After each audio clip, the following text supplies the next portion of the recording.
Hello New World Cuties. Today I want to bring a new food item, Desert Sunrise, to everyone's attention and explain why this item is not only redundant but harmful to the PvP experience. First and foremost, I'm speaking under the assumption that this is stackable with attribute food, considering they share different category labels on the New World database. However, if I'm incorrect and this is not stackable with attribute food, I apologize and you may disregard this entire video. So about a week ago, a fellow Flourish and Finish enthusiast, Nilden from my server Delos, made this forum post highlighting why adding the Desert Sunrise to reduce damage over time durations by 35% is a silly idea, and I'd like to build upon it. Since this forum post, the New World database reads that it reduces the duration of dots by 17.5% rather than 35%, which tells me that the team is trying to listen to feedback, but they're still lacking the fundamental knowledge as to why this item in its entirety is unnecessary. Now, I'm not sure if this item is directed toward damage over time effects as a whole, or Flourish and Finish specifically, or if it's designed to be an important component of some new Brimstone Sands mechanic.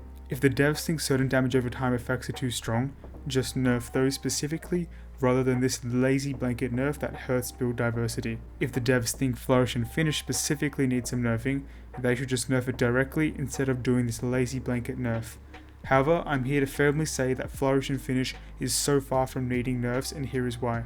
Firstly, due to existing damage over time counters such as Cleanse Pots, Vigor, Shirking damage over time cleanse, and debuff cleanse abilities such as Splash of Light and Ice Tomb existing.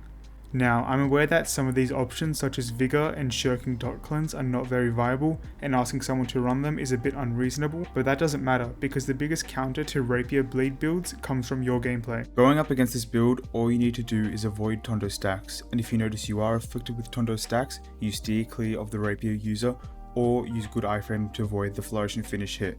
From perks to abilities to playstyle, Flourish and Finish has countless routes of counterplay, but also so much room for big wow moments when you're rewarded for skillfully setting up your bleed stacks. The fact that the dev team would nerf damage over time effects but won't bat an eye at spear sweeps into perforates with rend cap or 3 auto attacks from a blunderbuss taking out someone deeply concerns me.